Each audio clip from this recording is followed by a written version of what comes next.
ఆదిలాబాద్లో పోలీసుల ఆధ్వర్యంలో భారీ జాబ్ మేళాకు విశేష స్పందన లభించింది. గత కొన్ని రోజులుగా విస్తృతంగా ప్రచారం చేయగా జిల్లా నలుమూలల నుంచి పెద్ద ఎత్తున తరలివచ్చారు. 2000కు పైగా వచ్చిన నిరుద్యోగుల కోసం వివిధ కంపెనీల వారు ఇంటర్వ్యూలు నిర్వహించారు. జిల్లా ఎస్పీ అఖిల్ మహాజన్ జాబ్ మేళాను పర్యవేక్షించారు.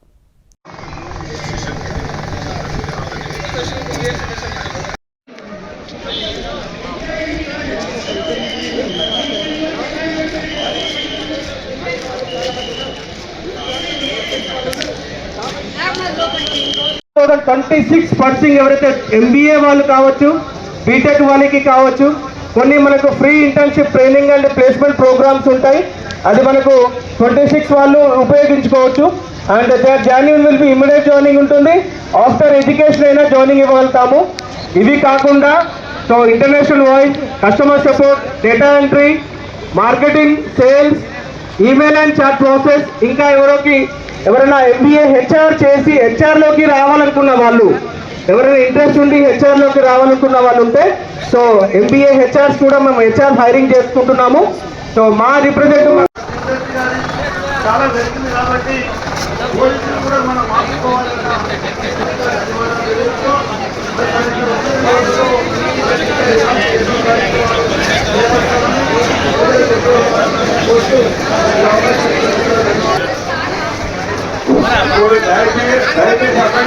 సీరియల్ నెంబర్ ప్రకారం సీరియల్ నెంబర్ ఇవ్వడం జరిగిన సీరియల్ నెంబర్ ప్రకారం తీసుకుంటాము. ఎవరు కూడా ఇంటర్ తీసుకుంటున్నాం. మీ పేపర్ ఎవరు కూడా చూడరు. మీకు సీరియల్ నెంబర్ ఇవ్వడం జరిగింది. దాని ప్రకారం తీసుకో వాళ్ళు మా దయచేసి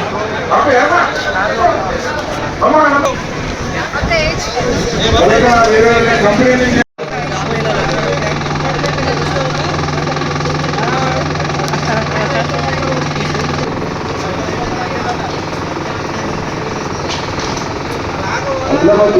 ఆధ్వర్యంలో ఏర్పాటు చేసిన ఈ మెగా జాబ్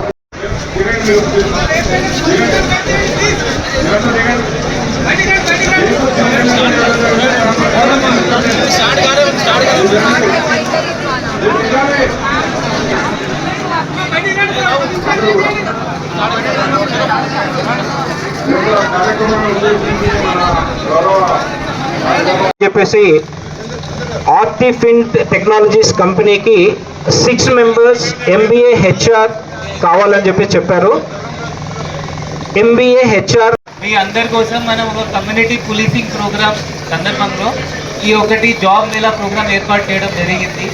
ఎందుకంటే జాబ్ ఉంటే మనం ఒక ఫైనాన్షియల్ సెక్యూరిటీ ఉంటుంది.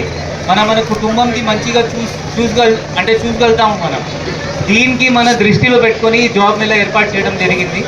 ఈ ప్రతి ఒక్కరికి అంటే ఇప్పుడు ఆల్రెడీ ఒక పర్సన్ ఇక్కడ వచ్చి వాళ్ళ దగ్గర 2000 మెంబర్స్ వేకెన్సీ ఉన్నాయి అంటున్నారు. అది కాకుండా కూడా 2000 జాబ్స్ సెపరేట్ ఉన్నాయి. ఆ రెండు కలిపితే 4000 జాబ్స్ వస్తుంది. దయచేసి మీ అందరితో నా మనవి ఏంటి అంటే ఇప్పుడు ఏమైనా జాబ్ వస్తే మీరు బయలుదేరాలి అంటే ఆ జాబ్ తీసుకోవాల్సింది. ఎందుకంటే జాబ్ లేకుంటే నాకు ఒక మంచి జాబ్ వస్తే నేను అప్పుడు స్టార్ట్ చేస్తాను. నేను అంతే 30,000 వస్తే 40,000 వస్తే అప్పుడు జాబ్ స్టార్ట్ చేస్తాను. అప్పటి వరకు నేను స్టార్టే చేయను అంటే మీ తప్పు థాట్ ప్రాసెస్. సో మీతో రిక్వెస్ట్ ఏంటి అంటే ఒకసారి మీకు ఫర్ ఎగ్జాంపుల్ ఇక్కడ 15,000 20,000 జాబ్ వచ్చింది అంటే మీరు ఆ జాబ్ కంపెనీ జాయిన్ చేయండి. కంపెనీ జాయిన్ చేస్తే మీకు తెలుస్తుంది అంటే హైదరాబాద్ ఎట్లా ఉంటుంది, లేకపోతే మీకు ఎక్కడ జాబ్ దొరుకుతాయి. ఆ ఒక్కసారి మీరు జాబ్ మార్కెట్లో పోయిన తర్వాత మీకు చాలా అవకాశాలు వస్తుంది, చాలా ఆపర్చునిటీస్ ఓపెన్ అవుతుంది. ఇప్పుడు ఇక్కడ నుంచి నేను ఎంత అరేంజ్ చేయగలుగుతానంటే అంత అరేంజ్ చేశాము. మళ్ళీ నెక్స్ట్ ఆపర్చునిటీస్ అక్కడ పోయిన తర్వాత చాలా ఆపర్చునిటీస్ ఉంటాయి. మీరు అది అక్కడ పోయి మీరే వెతకాలి. అంటే మీరు నెక్స్ట్ ఇంకా షిఫ్ట్ కావాలి. ఇప్పుడు నేను సాఫ్ట్వేర్ పని చేశాను, సాఫ్ట్వేర్లో జాబ్ చేశాను, మైక్రోసాఫ్ట్ చేశాను. నెక్స్ట్ నాకు ఇంకొక కంపెనీలో దొరికితే ఎక్స్ట్రా శాలరీ ఇస్తే నేను పోతాను. అట్లే మీరు కూడా ఒక కంపెనీలో ఎంట్రీ అయిన తర్వాత మీకు జాబ్ ఆపర్చునిటీస్ పెరుగుతాయి, చాలా పెరుగుతాయి. ఎందుకంటే మీకు కాంటాక్ట్స్ పెరుగుతాయి. కాంటాక్ట్స్తో సహా మీకు అన్నీ ఇంకా డీటెయిల్స్ తెలుస్తుంది. ఏమేమి పని చేయొచ్చు, ఎట్లా చేయొచ్చు, ఎట్లా పోవచ్చు. సో దయచేసి మీ అందరితో రిక్వెస్ట్, జాబ్ తీసుకొని దయచేసి వెళ్ళండి. ఈ ఆదిలాబాద్లో అందరు నాకు అంటున్నారు సార్ ఇక్కడ జాబ్ తీసుకుంటారు మళ్ళీ హైదరాబాద్ ఎవరు పోతారా? వెనక అక్కడ రావట్లేదు. ఆదిలాబాద్లో కూడా జాబ్స్ ఉన్నాయి, హైదరాబాద్లో కూడా ఉన్నాయి. హైదరాబాద్ పోతే మీకు ప్రపంచం తెలుస్తుంది, ఎట్లా నడుస్తున్నాయి, హైదరాబాద్ ఎట్లా ఉన్నాయి. చాలామంది హైదరాబాద్ కూడా పోలేదు ఇప్పటివరకు అనుకుంటున్నారు. వేరే ప్రపంచం, అక్కడ ఆదిలాబాద్ వేరే, అక్కడ వేరే. సో దయచేసి 100% మీరు పోవాల్సింది, ఎందుకంటే మీకు మొత్తం అవగాహన వస్తుంది. మీ అందరు ఇక్కడ వచ్చారు, ఇప్పుడు మీకు లైన్లో పంపిస్తారు, దయచేసి ఇట్లా వెళ్ళకండి. వీళ్ళ మీకు సీరియల్ నెంబర్ మీ అందరికీ స్టార్టింగ్లో ఇవ్వడం జరిగింది. ఆ సీరియల్ నెంబర్ వీళ్ళ చెప్తారు, ఆ సీరియల్ నెంబర్ ప్రకారం మీరు పోవాలి. సీరియల్ నెంబర్ లేకుండా మీరు అక్కడ పోతే వీళ్ళు కూడా మీకు హెచ్ఆర్స్ కూడా తీసుకోరు. సో దయచేసి మీకు ఇప్పుడు వీళ్ళ చెప్తారు ఎట్లా మీకు పిలుస్తారు. సో అప్పటి వరకు దయచేసి మీరు అందరు లాస్ట్లో వెళ్ళండి, ఇప్పుడు పిలుస్తారు.